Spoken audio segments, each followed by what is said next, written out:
Hello. Welcome. My name is Brian Shane, and it's my great pleasure to welcome you on behalf of Ohio State University and the faculty and staff of the Salmon P. Chase Center for Civics, Culture, and Society, a co-sponsor of this weekend's event. The Chase Center's mission is to further enrich Ohio State's core principles of education for citizenship through the research and teaching of the American civic tradition and by modeling civic dialogue across difference. In our inaugural year, our staff and faculty have advanced this mission by building out new interdisciplinary discussion-focused classes, a new minor in civics, law, and leadership, and a robust set of public programming, including Robbie George and Cornell West, George Will, Danielle Allen, and future upcoming events such as What Free Speech is For and Diversity of Thought, Religion's Impact on Civic Society. To learn more about us and watch recordings of these, including this event and other exciting events, please visit our website. It's especially appropriate for the Chase Center to be part of the New Perspectives on the Northwest Ordinance Conference, a place in which over the last 2 days, many of us scholars and teachers and public historians and members of the public have been mutually enriched in our understanding of the Northwest Ordinance.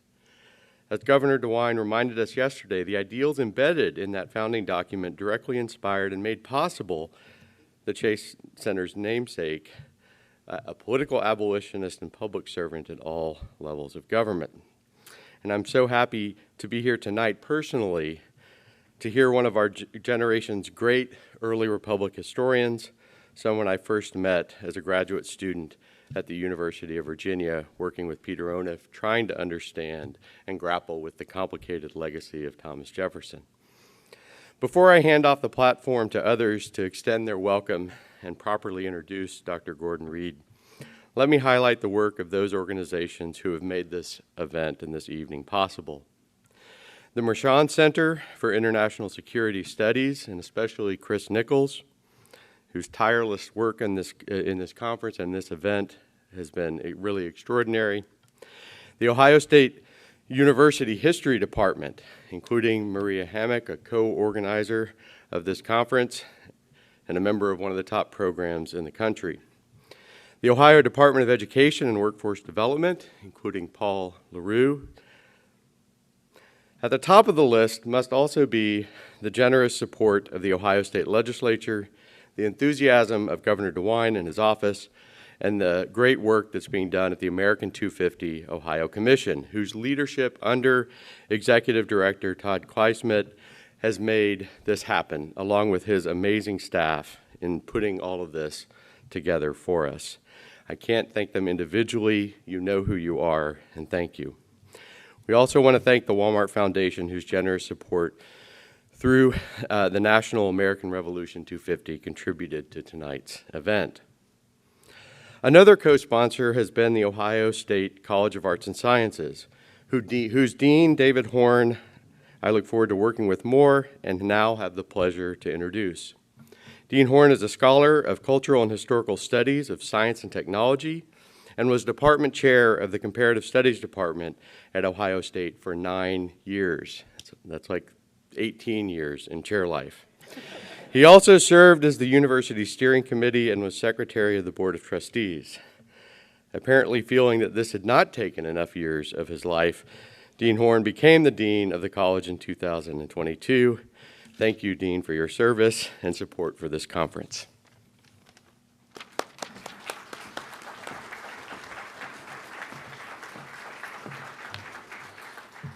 Thank you, and good evening. It's a pleasure to join in welcoming you to the Fawcett Center and to tonight's keynote address by Professor Annette Gordon-Reed.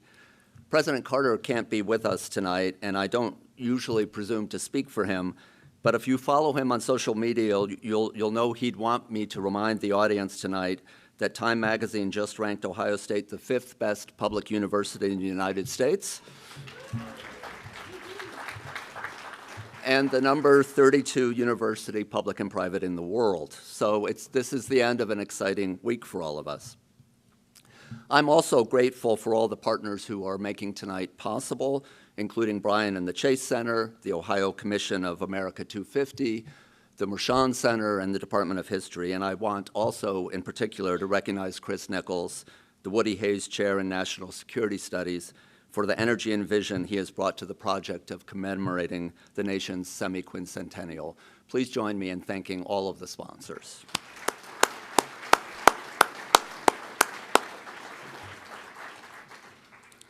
This anniversary year is, of course, a moment to look back, to reflect on all that has happened in our country and state since the signing of the Declaration of Independence and, more recently, the Northwest Ordinance, and to examine the material conditions, social relations, legal frameworks, and philosophical traditions that made that history possible. It's also a moment to take stock of our collective successes and failures, of the challenges of the present moment, and of the opportunities we have to live more fully into values we share. Finally, it's a time to imagine and build possible futures, what this ongoing experiment in democracy can mean as we contend with artificial intelligence, new forms of work, confront finite resources, and navigate a rapidly changing global political order. In all of these projects, I'd like to thank, we are helped by the breadth and depth of our colleagues in the College of Arts and Sciences. Across our 38 departments and schools, faculty are working to learn from our past, to understand and solve some of today's most pressing local and global challenges, and to question assumptions that might limit our capacity to imagine the future. In classrooms, studios, and labs, they are staging productive collisions of disparate ideas and building the competencies required for tomorrow's workforce. The ability to frame problems in novel ways, to situate things in their historical and social contexts, to navigate boundaries of language and culture, and to evaluate critically both the promise and the limits of new technologies. Finally, from the Department of Astronomy to our School of Music, our faculty are creating partnerships across the state of Ohio that exemplify what a land-grant university can mean in the 21st century. In these and other ways, we are working to embody the university's motto of education for citizenship. This is a project that is also at the heart of this conference. We're proud to be co-hosts for tonight's lecture and happy to have all of you as partners in the work ahead. And it's now my pleasure to introduce the co-chair of America 250's Ohio Commission, Doug Price. Please join me in welcoming him. Thank you, Dean. Thank you. Thank you very much, Dean, and thank you all for coming out tonight. It's a big and momentous year, as we all know. I'm going to be very, very brief, speak very briefly, but importantly, because I want to say thank you. Thank you to all of you, your interest in these endeavors and in this great 250th year. On behalf of Michael Coleman, my co-chair of the America 250 Ohio Commission, I want to say thanks to Chris and Brian especially for pulling off what has been a really wonderful two-day conference. Early in the planning, some years ago, of the commission, and to celebrate this year, in the thinking of the celebrations and commemorations and the programming and the parades and all of that kind of stuff that's going on that we're doing this year, and we invite you to participate for the rest of this calendar year, and so much. Check out our website. It's going to be fun and educational and rewarding. But we hoped at the commission that we might alight upon some opportunity to engage in some topical and appropriate scholarly endeavor. Indeed, I brushed off our first report as we are required by law to report to the governor and the legislature. And to quote from that first report of a few years ago, it had hoped that the 21st century and 21st century educators and scholars would have the opportunity with America 250 to learn from and breathe new life into this overlooked document, the Northwest Ordinance, and its meaning. This conference has really done that, and we continue to learn from it and from scholars who are educating us further tonight. This conference certainly has helped us meet that lofty goal. So we also look forward hearing tonight from Professor Gordon-Reed. She's in the wings. I was so excited to hear from her that I texted my immediate past colleague, my staff assistant of a few years ago, brilliant young man who went off to law school, and I said, Ricky, I'll pay for you and your partner to fly back to Ohio just to hear Professor Gordon-Reed, and he texted back, no thanks, I'm on my way to her class right now. He's a student of hers at Harvard Law.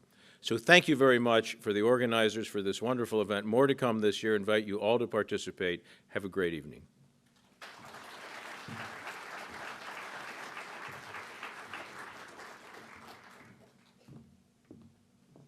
Good evening, everybody. My name is Margaret Newell, and I'm a professor of history here at Ohio State. And it's my very great pleasure to introduce Professor Annette Gordon-Reed. Annette Gordon-Reed is a historian and the Carl M. Loeb University professor at Harvard. She is the author of several books and has won over 16 book prizes, including the National Book Award and the Pulitzer-Prize in History for her book, The Hemingses of Monticello. More recently, Gordon-Reed has released the New York Times bestseller On Juneteenth, telling the sweeping story of Juneteenth's integral importance to American history. Gordon-Reed is also the recipient of a Guggenheim Fellowship, a MacArthur Fellowship, and the National Humanities Medal. Please join me in welcoming Annette Gordon-Reed.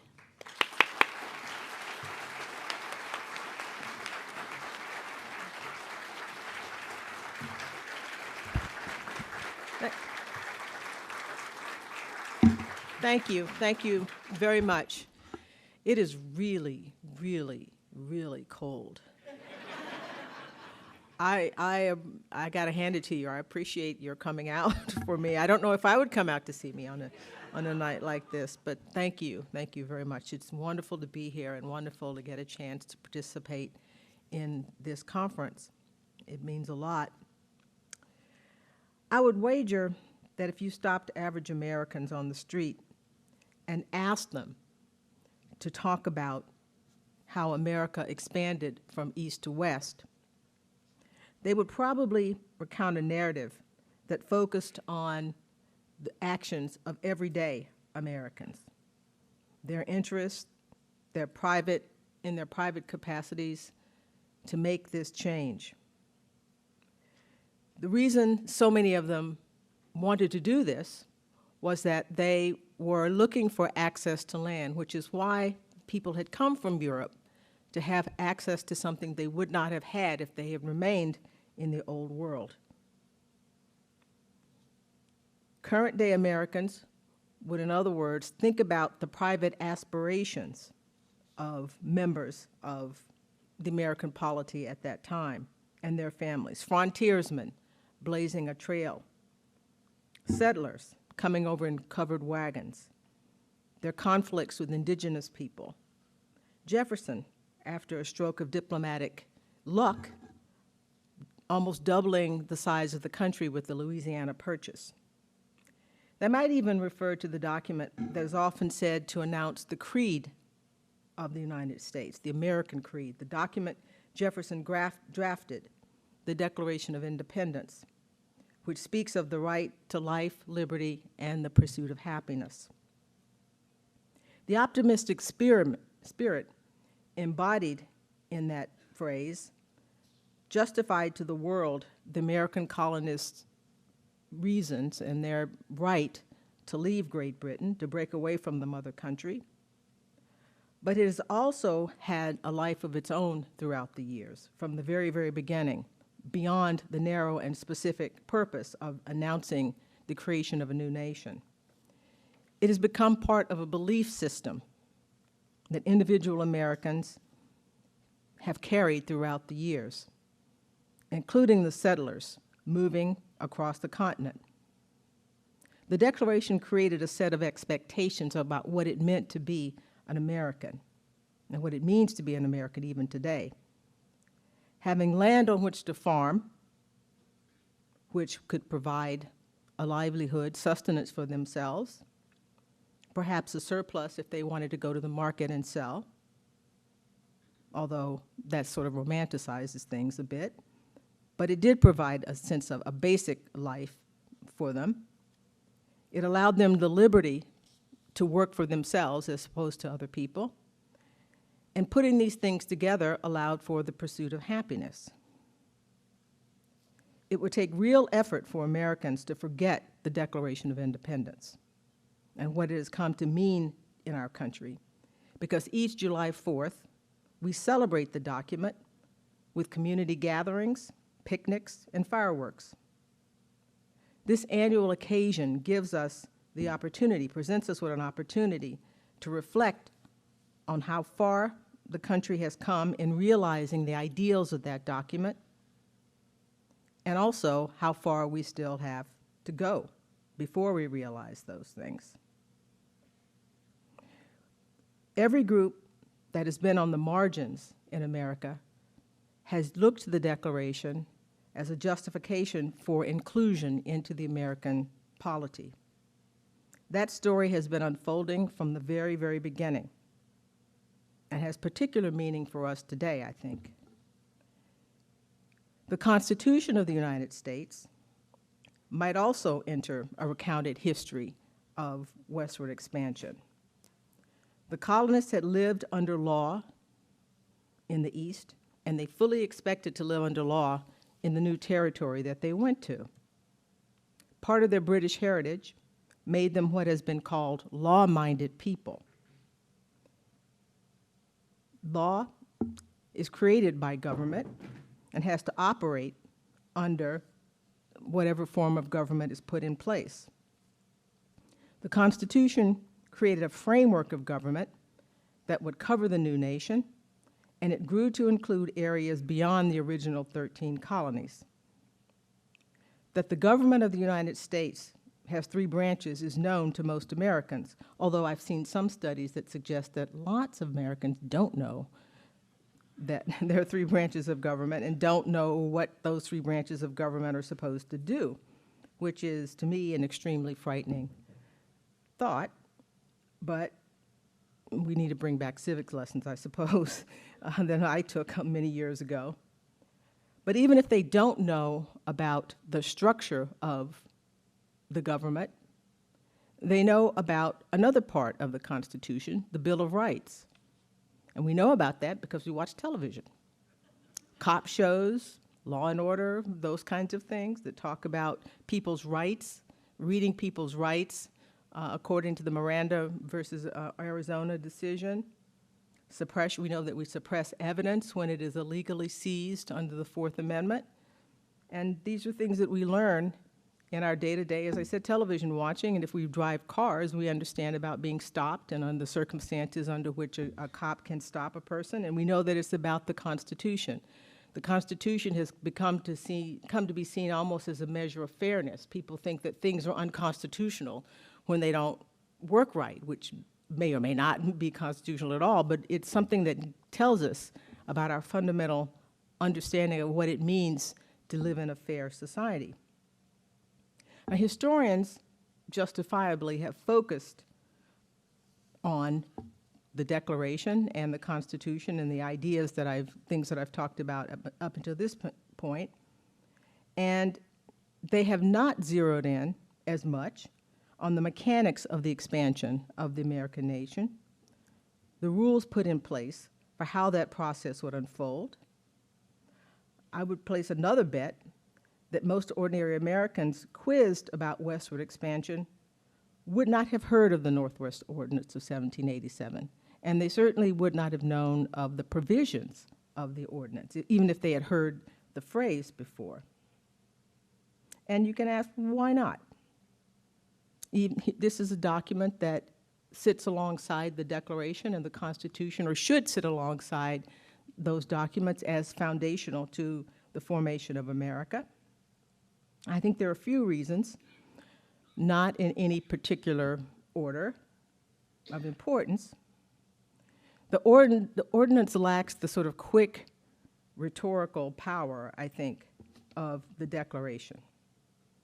It is much harder to convert the rules announced in the ordinance to use on an individual basis, as we can do with the Declaration of Independence. The Declaration of Independence is about the country, But again, this notion of equality, the pursuit of happiness, people can make that about how they live their lives individually. So the Declaration lives in a particular way for Americans, and my colleague David Armitage has written a book about the Declaration and the influence that it's had all over the world for other people as well. People, it doesn't have, it's not specific to the United States and Great Britain. It means something universal. So the ordinance can't be put to the same kind of use that the Declaration can have, nor the Constitution. As I said, the Constitution is a part of our daily lives. Police officers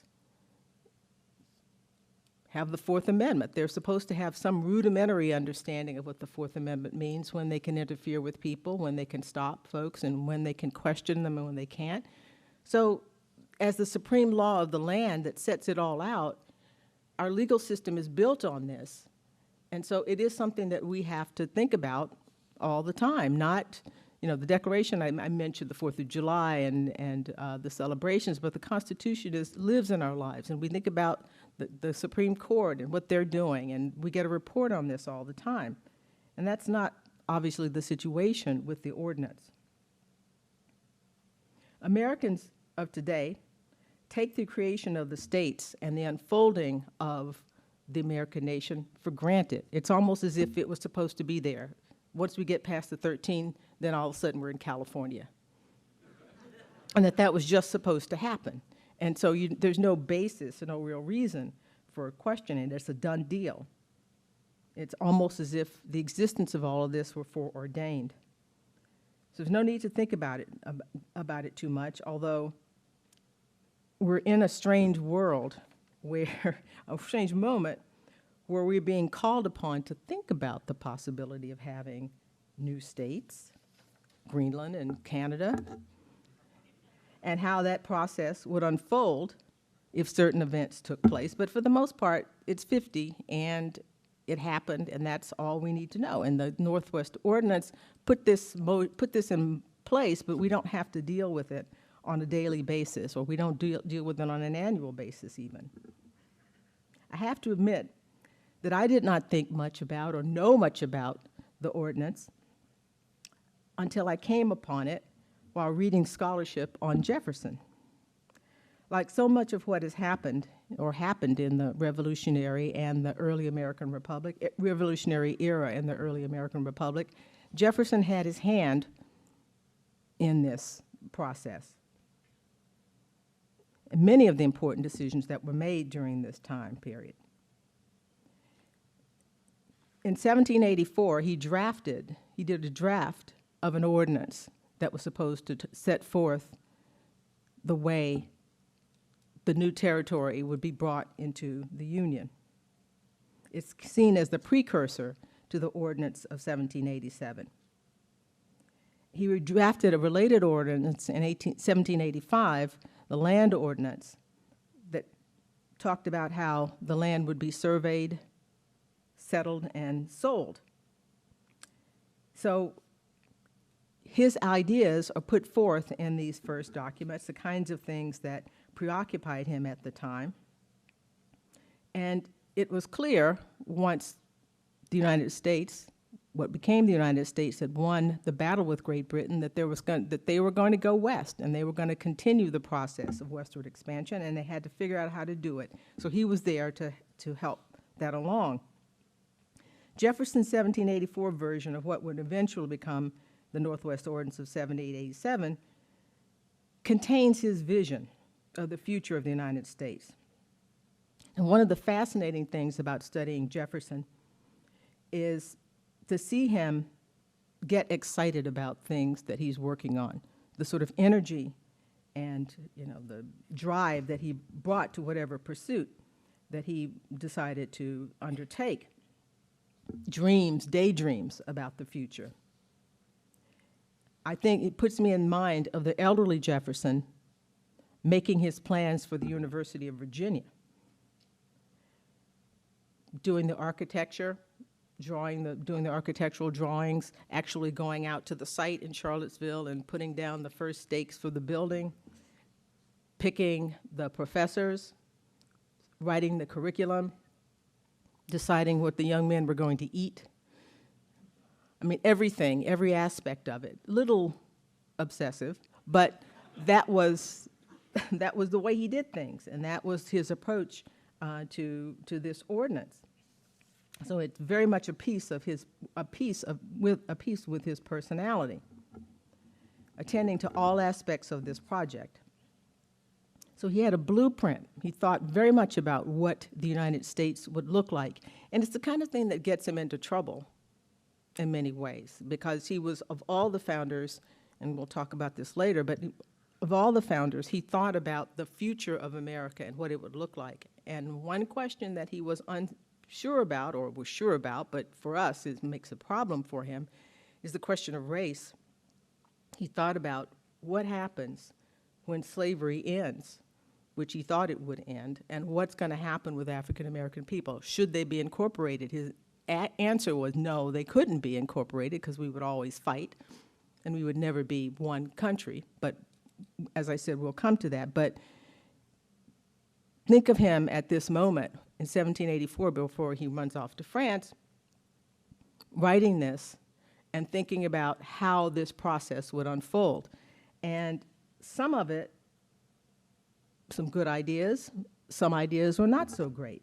One of the things that really interested me at the very beginning when I first started reading about this was the names that he picked for the proposed states that would be carved out of the territory. He wanted there to be about 10, and the final ordinance makes it, lessens that number.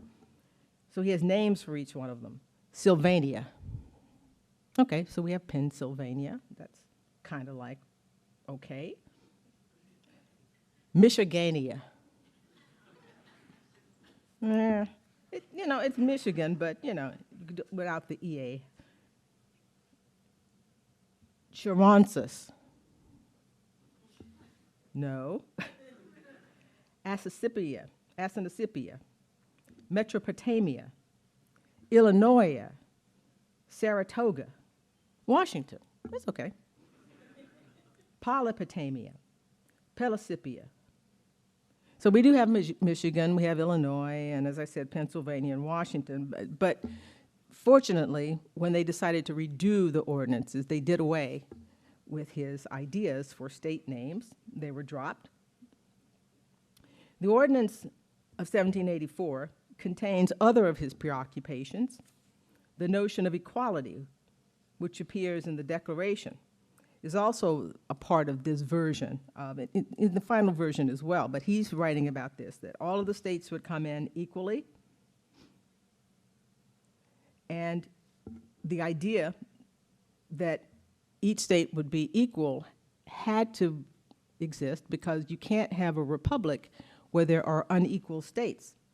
Or you couldn't have, in his view, a good republic, which is one of the problems that he had with African Americans too, because he assumed that they would be second-class citizens, and that would always create a problem for a republic. So equality was an important part for him in order to have a true republic. You can't have first-class and second-class citizens, and you can't have first-class and second-class states, where some states are better than others, which is, again, something that we're kind of dealing with now, where some states seem to be disfavored by the federal government, and that necessarily will create a problem. Since we're supposed to have a common pot, we're supposed to be together, it's a union. Each new state would have to have the right to self-government, but those governments would have to be republics. And this was something that, others felt, but he felt in particular. It's always a theme in Jefferson's theory and his writings, is the importance of the people as the ultimate government, the people who make decisions through their legislators, but the people are supposed to be central. Jefferson was concerned about the possibility of a revival of aristocracy, so he actually, in his proposal, wanted to fix it so that people who had hereditary titles could not be citizens. I don't know what he thought they were going to do, strike up a new monarchy in the middle of Ohio. But that provision didn't make it through all the way through. But these are the things that he's guarding against. We've made a new country, and now we're going to do things completely differently. And he never trusted people that he thought had hereditary titles, and he always thought it was possible that people would want to bring back an aristocracy. And even when he is president, or he becomes a political leader, he calls these people monocrats. And so he kind of sees aristocrats and monocrats behind every bush, people who wanted to roll back the revolution. But that didn't survive to the end of to the Ordinance of 1787. So he also had a provision that would ban slavery. And the language would have banned slavery not just in that territory, his version of it. It would have extended, people were concerned that it could have been extended to other parts of the Union, to future states as well. The ordinance, that didn't make it into his final version, the final version of 1784, but 1787 does have a provision that makes it anti-slavery, but it just applies to that particular territory. We were talking earlier today in the conference about how nevertheless important that was, because it established an anti-slavery part of the United States, and that was a goal. And people looked at that and said it was clear that it wasn't a foregone conclusion that this was going to be a slave country. So that was important as well, another part of the ordinance that I think people should focus on when you talk about it. Now, continuing with my gambling metaphor here, it's highly unlikely that most Americans, when considering the process of moving west, view the new government as acting as an empire. And the empires have negative connotations. When you think about an empire, you think about the Romans, although I read somewhere that men apparently think about the Roman Empire once a day or something like that. But they may think about it, but they don't necessarily want it here, I hope. But it's generally thought of in a negative way. And after all, the United States had created a republic. And a republic and an empire, there's a problem there, because empires take territory. I mean, republics are supposed to be based upon the consent of the governed. Empires take territory whether the people want it or not. I mean, that's the purpose of empire. So we don't think of the United States as an empire, but it had been part of an empire before. And they had not gotten rid of their British heritage and their understanding about the way governments and things should operate. Great Britain's status as an empire helped precipitate, I should say, some of the conflicts that they had with the Americans. A distant metropolis that made decisions that did not reflect the wishes of the people in the colonies. Taxation without representation or adequate representation. The list of grievances that appear in the Declaration of Independence grow out of the American experience being part of an empire that they thought did not have their best interests at heart. And so when they left the empire, it wouldn't make sense if they called themselves an empire. And Americans down the lines, we've sort of insisted that we're not an imperial power. Now, people in the rest of the world don't agree with that. And we may know it secretly, and we might admit it to ourselves, but we're an empire in a different kind of way. And, when becoming a republic means that you're something special. You're supposed to be solicitous, as I suggested, of the feelings of other people, of the people that you are governing, by giving them some sense of representation. Now, of course, the land that the Congress and many American colonists had their eye on did have inhabitants on it. They were not there by themselves. And this was nothing new that they had to deal with in the Northwest Territory. I mean, this had been the story from the very beginning, from Jamestown to Plymouth. Colonists and indigenous people had engaged with one another in ways that went from the cooperative to the downright combative. But once they decided to move west, they would come into conflict with people who were already there.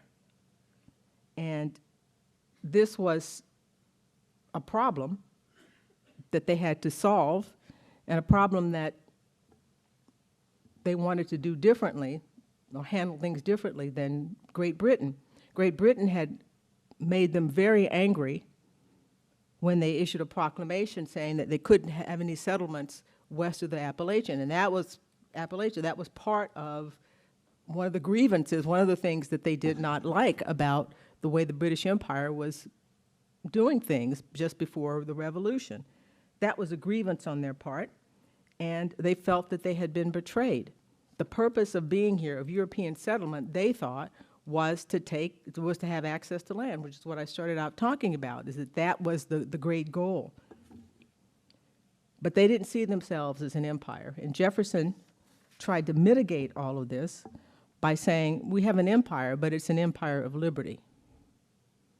The goal is that they would move across the land, his vision of it.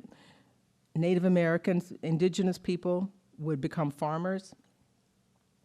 They would give up the hunt, and they would be assimilated into white society and essentially become one people. He said, we should all be Americans.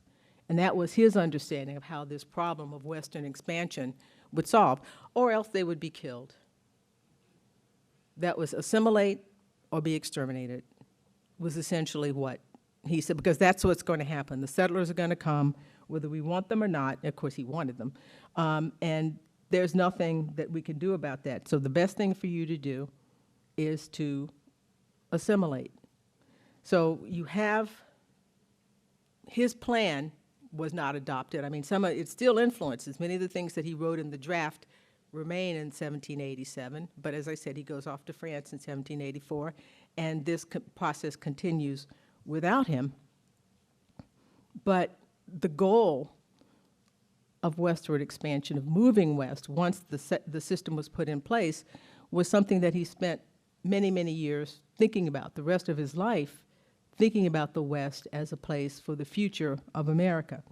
Now, it's very difficult for me to think about Ohio as the first state that's a part becomes organized out of the territory, without thinking about Jefferson's connection to Ohio, a very personal connection to Ohio. After he dies in 1826, and Monticello and the rest of his land is basically sold off to pay his debts, some people are freed in his will. Most people are not.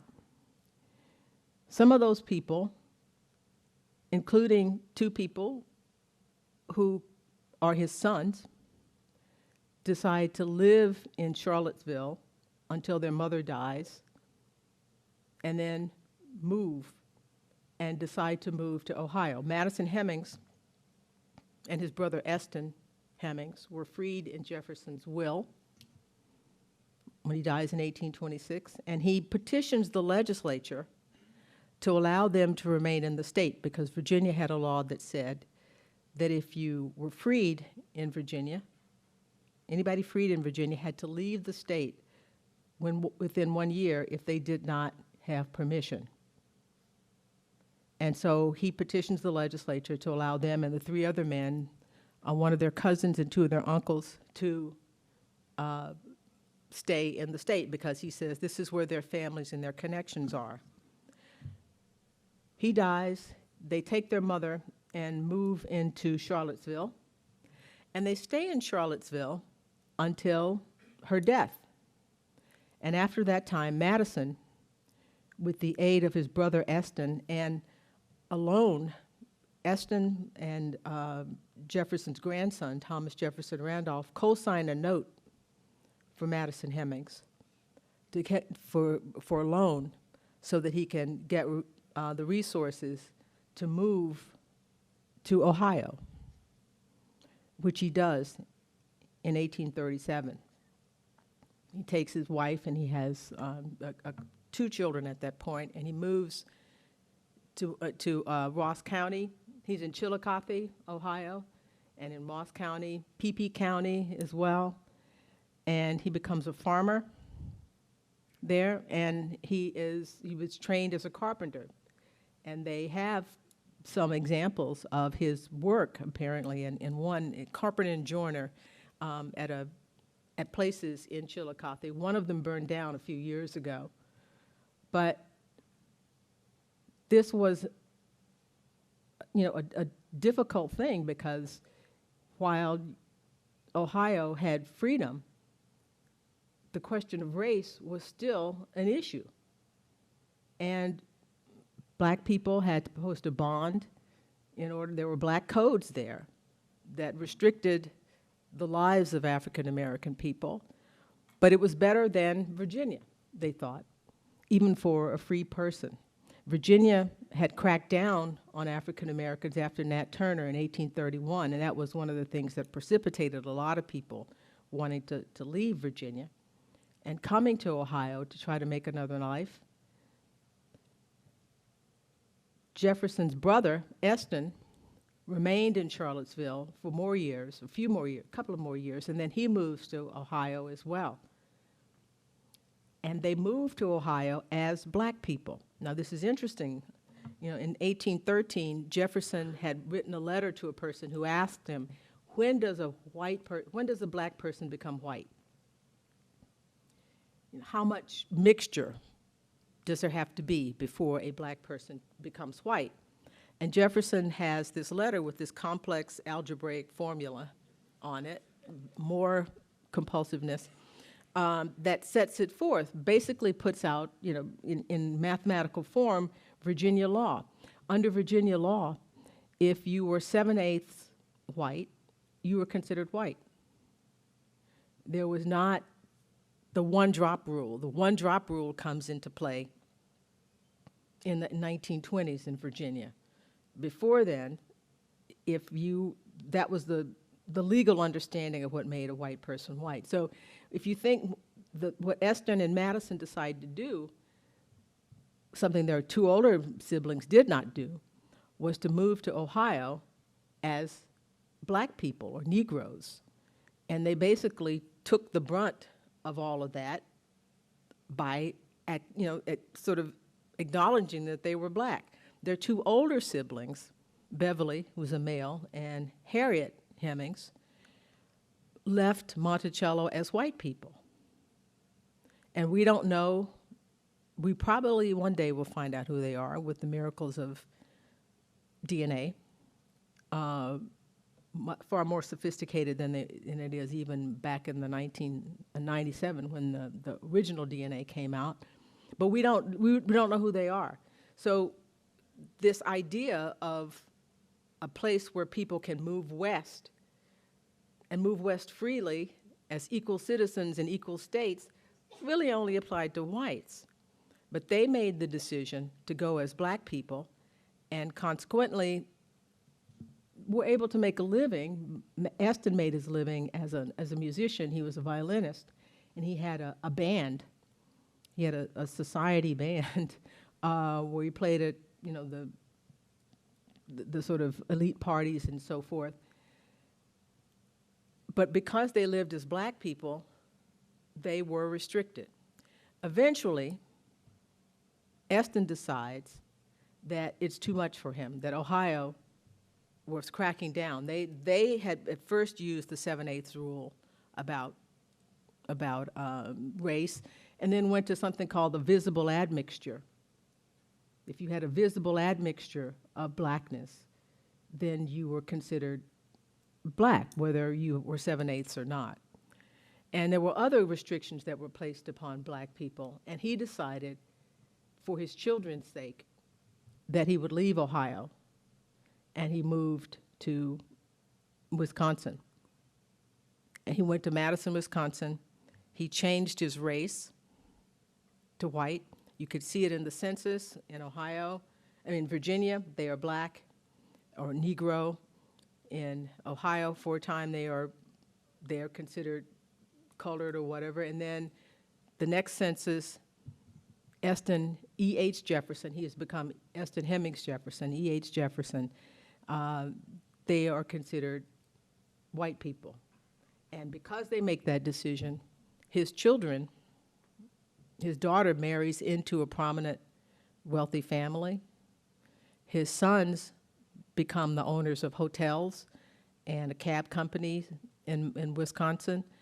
John Wales Jefferson becomes a lieutenant colonel in the Army, and he writes dispatches back from Vicksburg.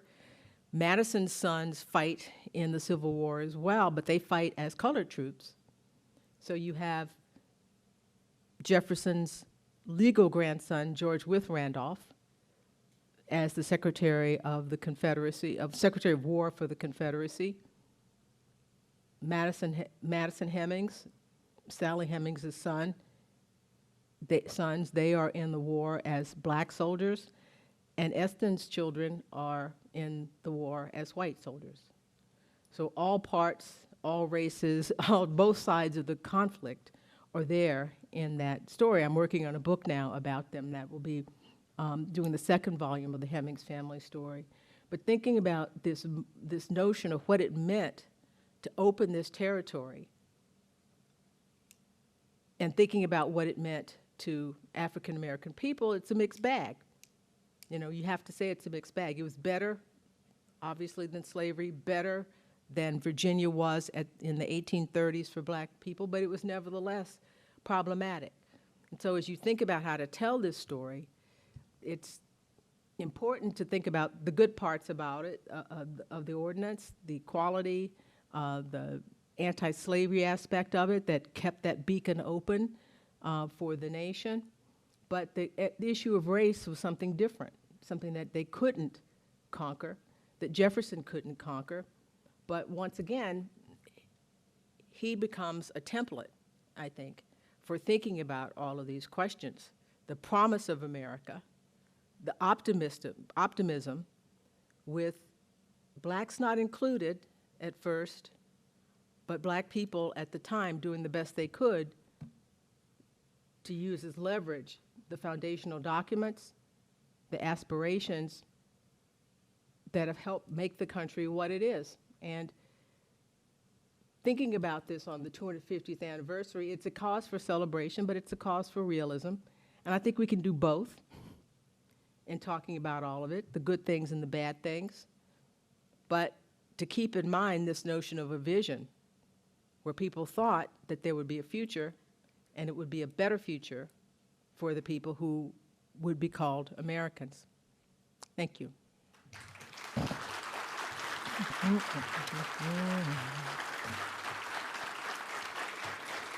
you come over here?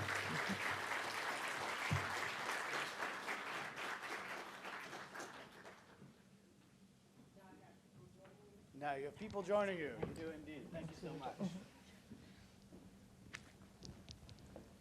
So thank you for your talk. I'm Chris Nichols, who was thanked before. I'm Margaret Newell, who introduced our distinguished speaker. And I'm Maria Hammock. Also thanked before. So what we thought we would do is sort of interrogate some of the points you brought up today with you and bring up some of the topics that came up at the conference to see how new perspectives on the Northwest Ordinance might provide some insights about the meaning of America 250 right now, and maybe enlighten the audience a little bit about how they could be thinking about this foundational document.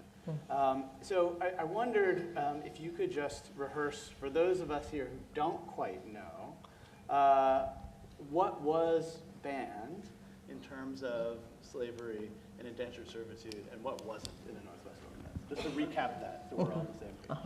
Well, slavery, the institution of slavery was banned. Fugitive slaves could still be recovered.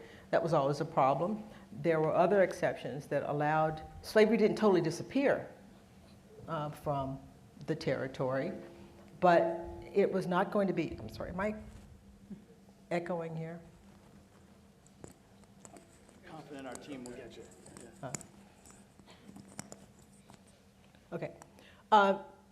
It didn't totally disappear, but it was not going to be a slave society that existed before.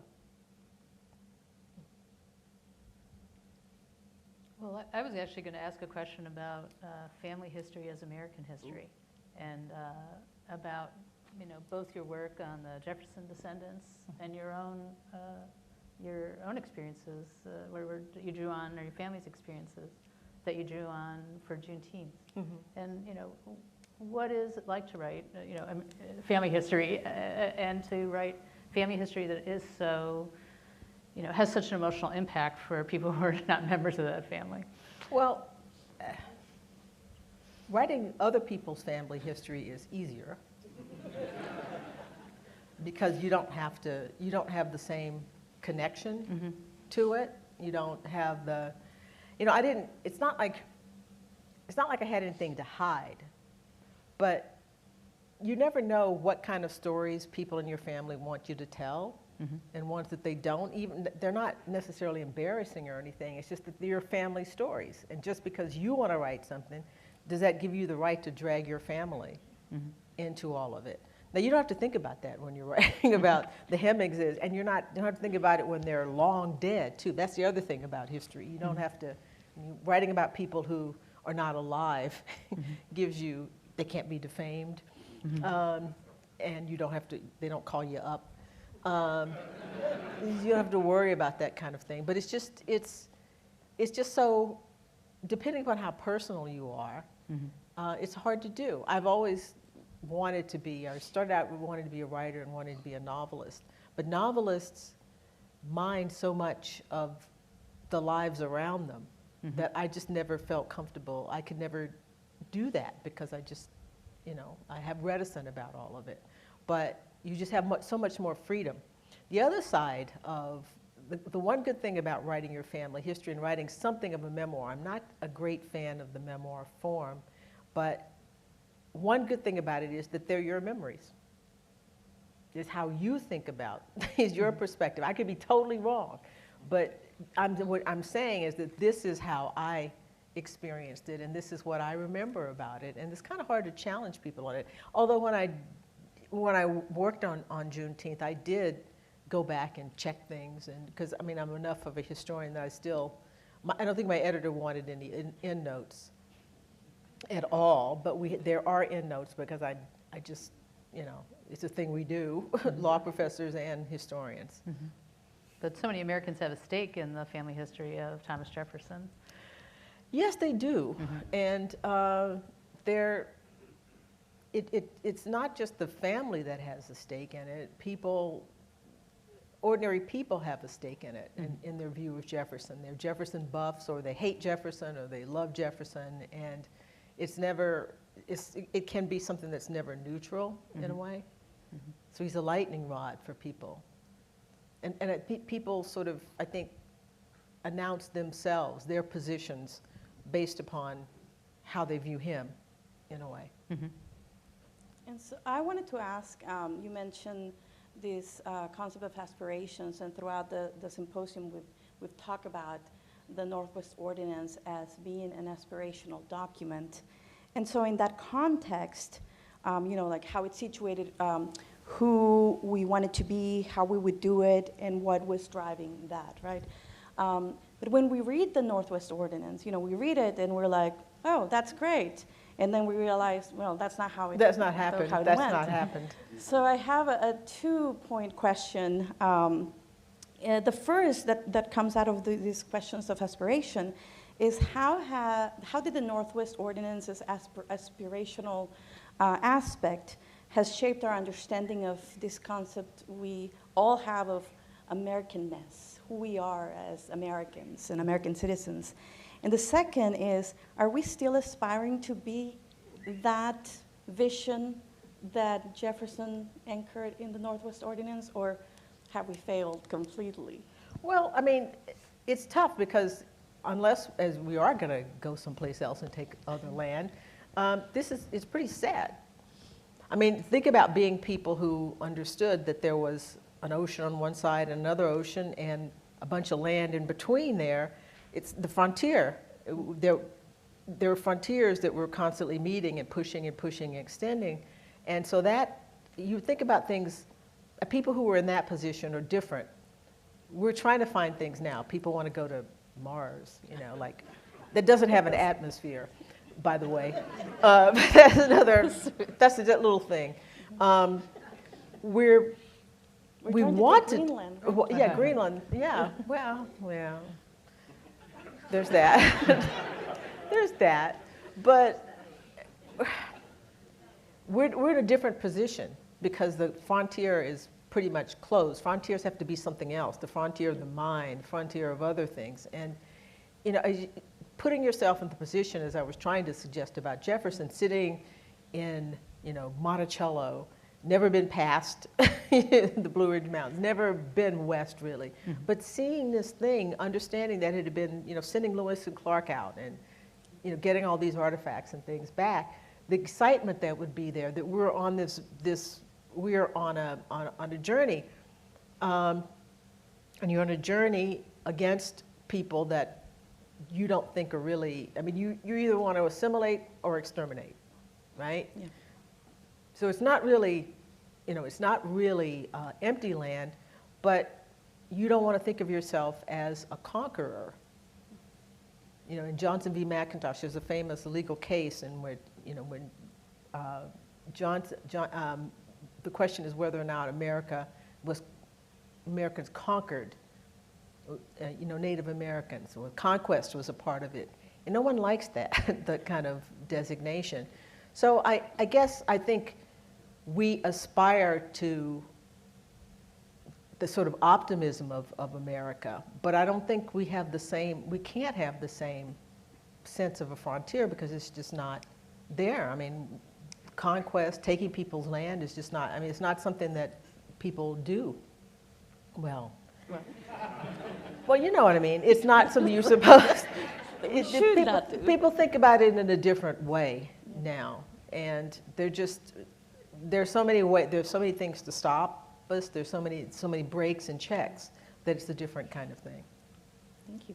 Yeah, one of the things that we've been talking about at the conference pretty regularly is Article 3, which says that a number of things. One of the most sort of aspirational and transcendent is that the schools and the means of education shall forever be encouraged. Here we are at OSU. Here we are all educated. Yeah, the fifth best public university. There we go. Yeah, go Buckeyes. But the next What's a Buckeye?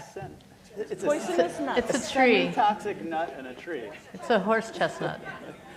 Okay, so that's why they gave me these little candies that have. They're very tasty. Yeah, okay. Yeah. I'll try one. Enjoy them. Yeah. But the very next sentence is the utmost good faith shall always be observed towards the Indians. So at the same time in the conference we've been talking about that great aspirational goal about education. The very next sentence is arguably the most abject failure of the Northwest Ordinance, which is really what you're getting at. But I wanted to point us to something when I was crowdsourcing questions for today that's at the beginning of your talk, and I think people maybe didn't fully appreciate the importance of constructing a functioning government in a space where there wasn't one. Yeah. Right, and the kind of expectations we have today are still very much informed by those aspirations. Even people who are arch skeptics of this government, of our current government, or any recent past one, demand the constitutional protections that are enshrined at the very beginning of the Northwest Ordinance, like the law-abiding that you're talking about. And I wonder if you could, you know, that's a really fascinating piece of this. The writ of habeas corpus and trial by jury are in this. Like, so maybe you could. That's what I was saying, you know, and that's why I sort of hesitated to say that it was. There's a point at which I say that it's not as aspirational as the Declaration, but those are very specific things. They're nuts and bolts things. They're so important and they're critical, and people want them, but it's hard to. It doesn't sing in the same way. Life, liberty, and the pursuit of happiness, but they're critical things, and we can aspire to them. We should aspire to them. We expect them. But we don't romanticize those things in the same way. Everyday people don't romanticize them. Lawyers do. Yeah. You know, we think about, you know, habeas corpus. We think about all those kinds of things.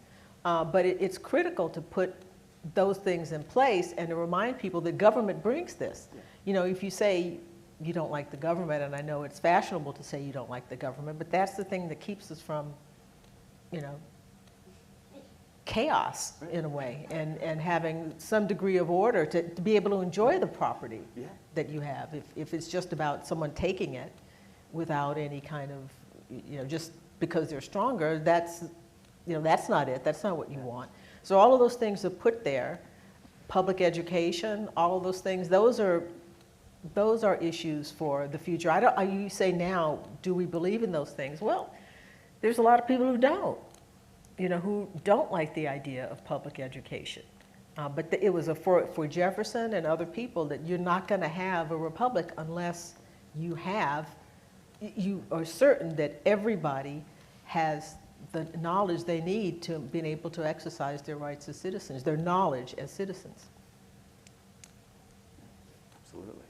Yeah, I think that it's a really profound and often taken for granted element of this, the territorial process, that you need to, those mechanisms, which seem so basic and definitely don't sing, they're not sexy, they're why people would want to go there. And your Hemings story. Yeah, you can't have, nobody wants to go anywhere where there's no certainty, there's no contract, there's no, no criminal law, there's no guarantee that you're not going to be exploited. And I take from our conference and your remarks about the Hemings is that, the one reason that a free black person from the Jefferson family would go to Ohio is because of some of these protections, as poorly as those communities were often treated. And we heard stories of all of the full spectrum of ways in which you could live in the territories. And that's also a taken for grantedness that I think is worth making visible. Oh yeah, yeah, and people do the best that they can with what they have, and what they had in Ohio was marginally better than what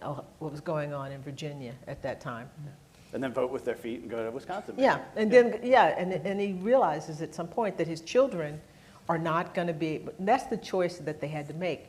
Your children are not going to be able to live with dignity. And the thing I didn't say about Jefferson and his equation, at the end of it, he says, and if a person like that is freed, they will be free white citizens of the United States. So in his view, those children were free white. If you're emancipated, you're a free white person, and what could be better than that? And so their decision to go to Ohio as black people, it's sort of an interesting thing. It's about family. Some people can't walk away from their families, their mothers and their cousins and brothers and sisters and so forth. But when Eston goes to Wisconsin, because he does that, his children are able to become wealthy business people, marry into a wealthy family. His family did not know of their connection to Sally Hemings or Jefferson because they told a different story.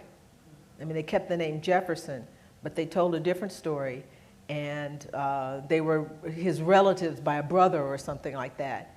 And they, lost the story, the connection, but that was more important. So he made a choice for his children instead of the loyalty to the family, the mother and the family that existed.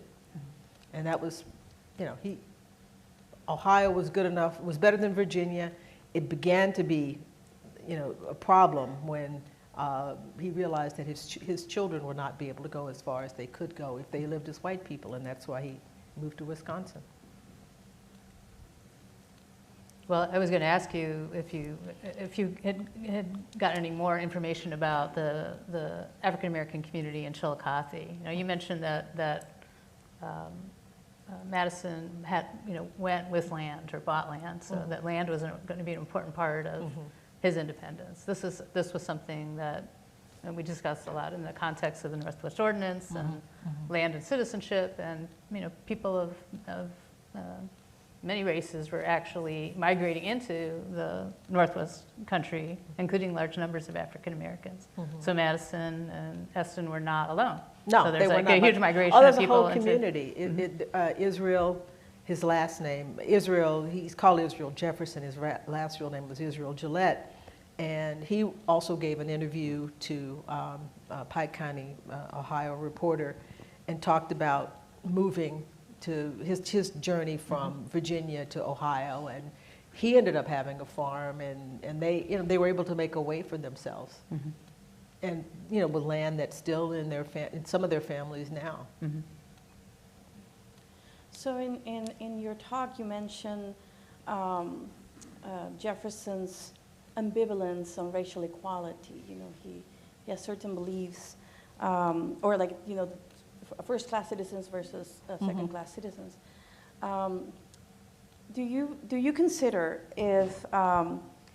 if Jefferson had believed in racial equality, his visions for the Northwest Ordinance would have been more grounding and less, as we know we've discussed, aspirational, would be more forceful perhaps? And If he believed in racial, no, because very few people believed in racial equality at that time. If he had believed in racial equality and tried to press that, we wouldn't be talking about him. I mean, he would be some marginal figure, I think, personally, because we tend to think that, you know, the default position is anti-racist, but that's not that was not the default position. I think, you know, he maneuvered as a politician as best he could on the slavery question. The racial question, he had no reason to believe and did not believe himself that white people at that time were ready to have, and he wasn't prepared to believe in the equality of the races, or to think that there should, interestingly enough, Native Americans you could assimilate with, but he could not say, and the answer to, actually his secretary, William Short, wrote to him from France in 1798 and said, I know the answer to this racial question, and the answer is we should have children with black people, basically breed them out, and everybody we would all look like, and he said, Spaniards. And he said, Spaniards are attractive people. And nobody says that they're not attractive people, and that's what we would end up looking like, and who could complain about that, essentially, is what he says. And he says that, and he says, what do you think? Silence. And so he writes him again, and he's in Paris, and so it takes a long time for the letter to get over there. You said, you remember that question I asked you about? Silence. He asked him 3 times, and he never responds to that particular question, because Short had been with him in France, with, you know, Sally and James Hemings, and Short's, in that convoluted world, Short's was part of a family. His sisters had married, how am I going to do this? His sisters had married Sally Hemings's half-sisters. Sally Hemings' father had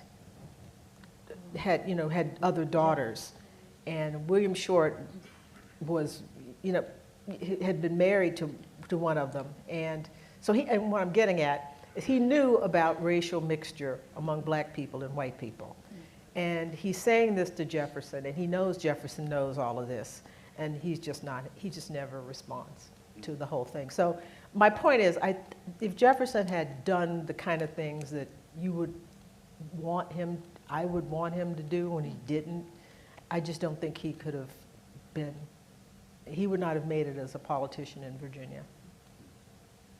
And he was too ambitious to give that up. Yeah. Can I take you in another Jefferson direction? Sure. All right. So one of the things, and I have my University of Virginia folder here. Oh my goodness. Yeah. One of the things I most admire about Jefferson, and that is enshrined as the beginning of the Northwest Ordinance, is religious freedom. Yeah. That's probably his best feature in a lot of, yeah. Yep, absolutely. Wanted it on his grave. I mean, the whole thing, starting with the Virginia statute, just really impressive in an era in which most states still had religious tests, right, in their state constitutions, and that The lasts standing for a while. order, the whole business. Yeah. Absolutely. So why do you think that the Northwest Ordinance, so this was one question, a sort of subterranean question at the conference. Why do you think that Jeffersonian piece is enshrined as the very first sort of act there for the new territories? Because for him, I know why he would want that there, is because it was a source of war. We talked about war in Europe, and this was a source of contention among people, and it caused, what, rivers of blood? I mean, John Adams had said. It would make sense to try to make sure that you did not have that kind of contention in the new territory. And even though it was something that meant a lot to people, and it made some people think Jefferson, at least, was an atheist and very hostile to him.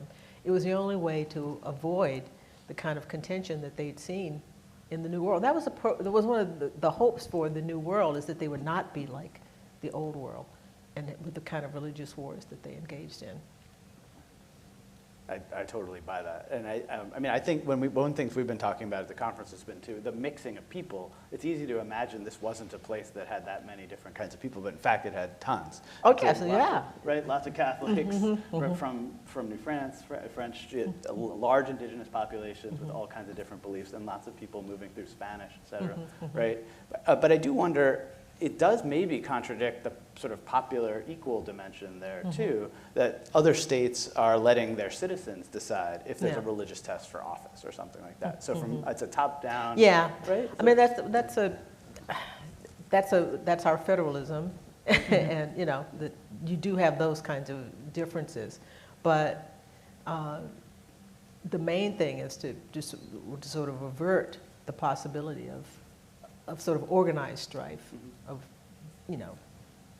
where people see themselves as disconnected, totally disconnected from one another.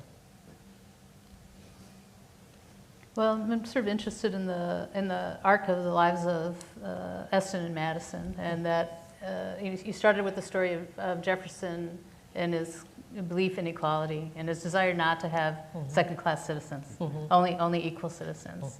And yet his own children, experience a kind of second-class citizenship in Ohio. Yeah, that's there's a newspaper article where someone says the son of Thomas Jefferson lives here in Ohio and he cannot vote. So I was gonna, you already partly answered the follow-up question, which was, how did their Jefferson descent, affect how they looked at this situation of second-class citizenship, and how did the community they lived in, did anyways, you mentioned there's a newspaper interview that kind of plays up this contradiction, people are talking about it. Did it sort of come up in other respects? Was Eston frustrated because his children weren't able to attend common schools, for example? Because common schools are money set aside for public education is an important part of the Northwest Ordinance. We talked quite a bit about this as a foundational thing, and you did in your talk. So, what were some of the roadblocks that you kind of found in these particular family stories, and how they were experiencing? Well, I'm still finding them. I mean, I'm going to have to come back here. Come back anytime. Come back Standing invitation. and do work there. But it's the family history. The story is of frustration about not being able to realize all that they could, because they're talented people. He was accepted in some ways as a society, a musician and a person who was well thought of, and people admired him, but he just knew that things were not going well, and he wanted to make a difference.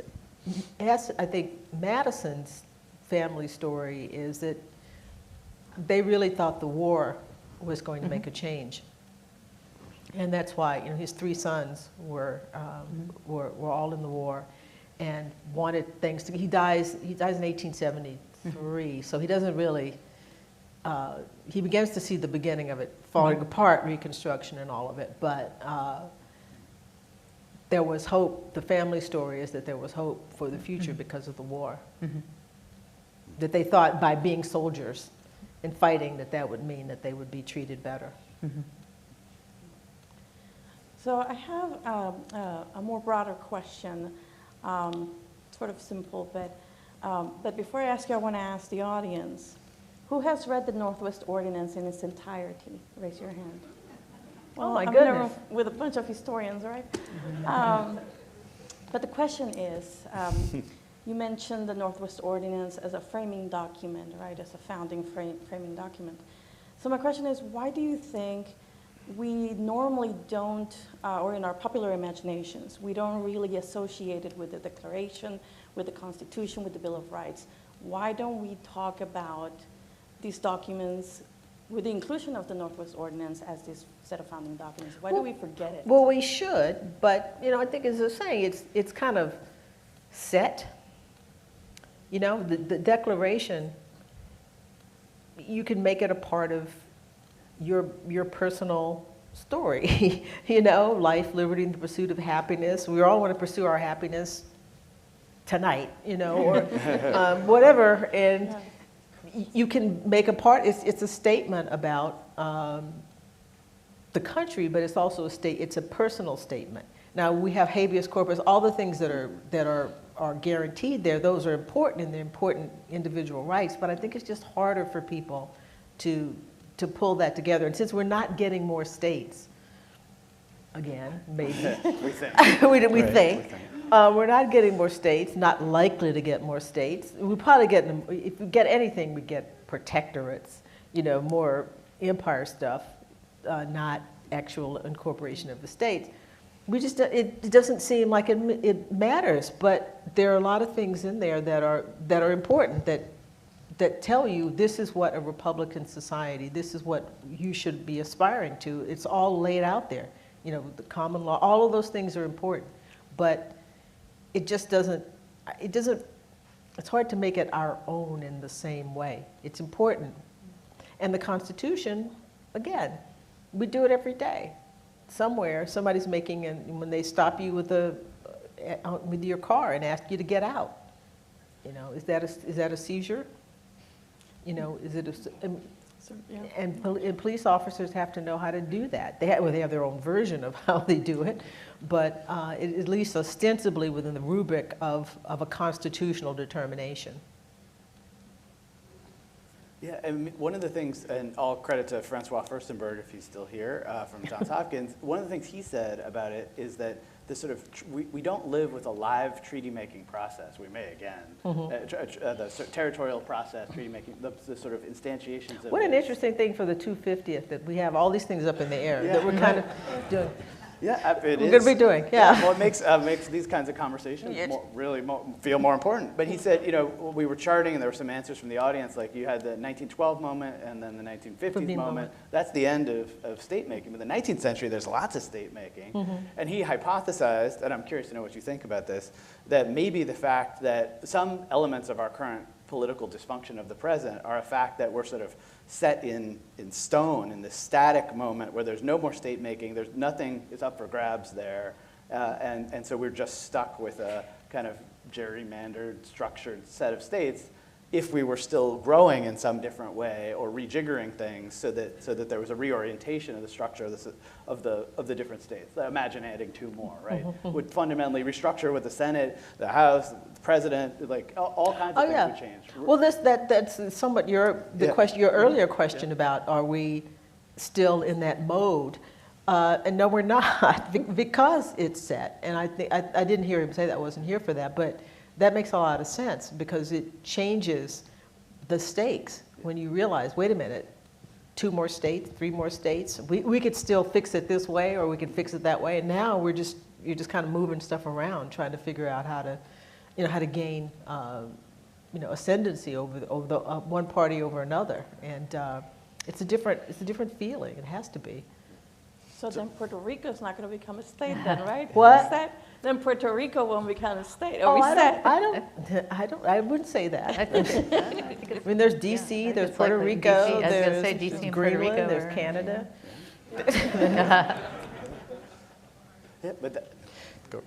Sorry if there are any Canadians. I'm joking. I'm just joking. Well, you mentioned the Great War as a kind of endpoint for your story to a certain extent, and for the family's hope of actually achieving equality through the Reconstruction amendments. But life continues to be complicated after that in the Old Northwest, I think, for many of the inhabitants. I wonder if one of the other themes was the relationship between the national and the local, and how much freedom and citizenship and experience are often determined by local experiences. But the Northwest Ordinance is a document that imagines a nation before the Constitution. So it's a big picture. It's going to be federal administration of these places. So have you thought a little? How did Jefferson think about those relationships? How do you think about those relationships between these overarching? As you said, the big government is important then and now. but also local circumstances, local communities, how much they influence and shape Well, it's interesting experience because of citizenship. I would think my views have changed over the years about that. Having grown up in Texas, the federal government, when I was a kid, the federal government was on the side, or were seen as being on the side of civil rights, on the side of progressiveness, progress in the racial question, and the local, not as much as it is now, but I mean, it was, Texas has had, believe it or not, had a tradition of sort of liberals within Texas, but they've been sort of neutralized, they've been totally neutralized at this point. So I always thought of the federal, and then when I went off to law school, and all of my professors had been clerks for Supreme Court justices and federal court people, and they loved the federal government, and because it was the answer. And then the 1980s came, and the Rehnquist Court came in, and then all of a sudden, the federal judiciary began to change, transform in ways in the Federalist Society and so forth. But now it's flipped. My understanding, and in recent years, the notion after COVID, for heaven's sakes, different states had differing responses to all of that. And there were some states who wanted to get together with their compacts to provide for masks and tests and all kinds of things. So it's been up in the air. I can't say, 30 years ago, I would have said, the federal government, I am for the federal government, power and all of that, but now I'm not so sure.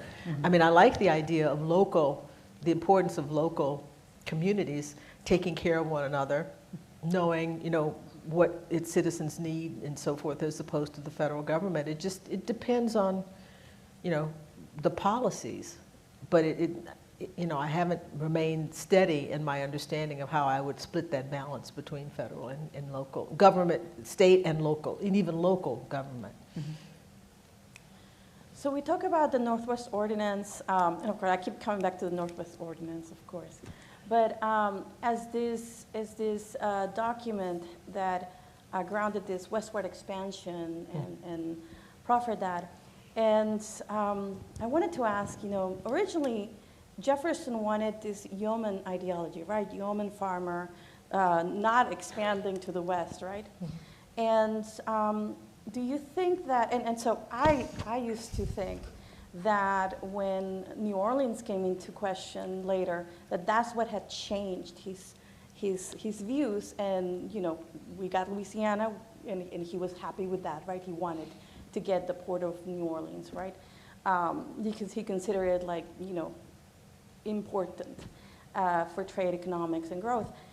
So, but then reading the Northwest Ordinance, maybe his ideas of expansion were there all the time, but was there a contradiction? There was a contradiction there. Oh, no, right? he always wanted to expand.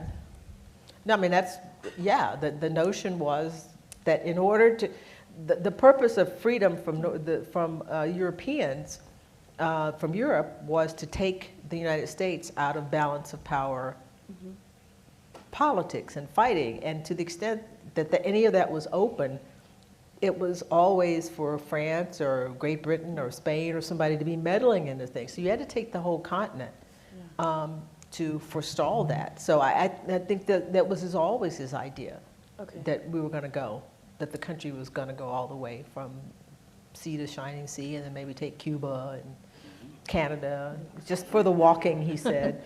But people always wanted Canada.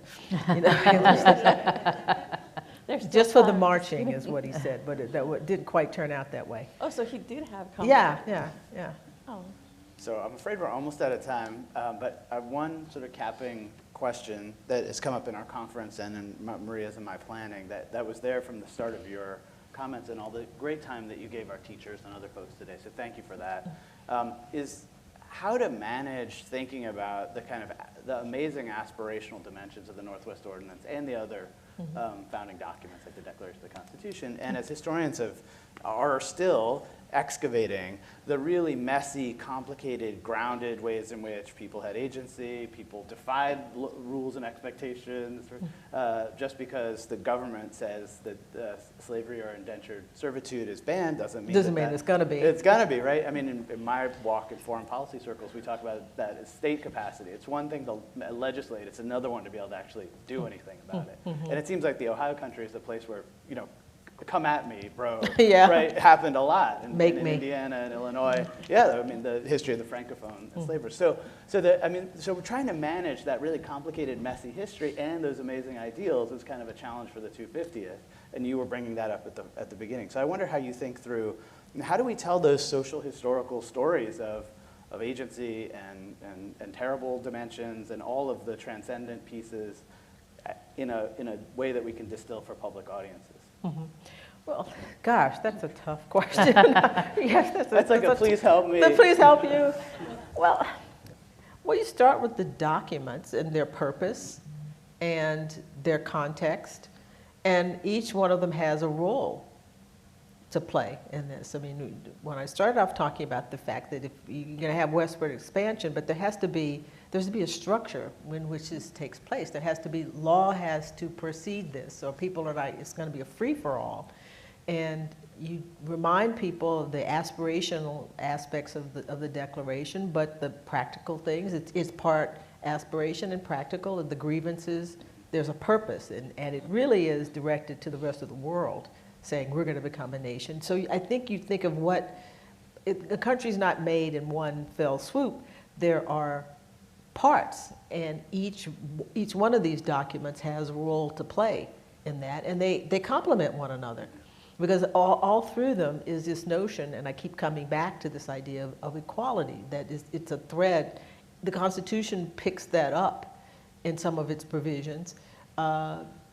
The Northwest Ordinance has it, and the Declaration has it, and I just think for public audiences to think about the value of human beings, the value of each human life, the value of each citizen, that these documents promote that. And that's the thing that they have together. They have different functions, but that is a continuing thread, and that's, you know, what we strive for as Americans. I love it. It's a great place to end. So please help me in thanking Professor Annette Gordon-Reed.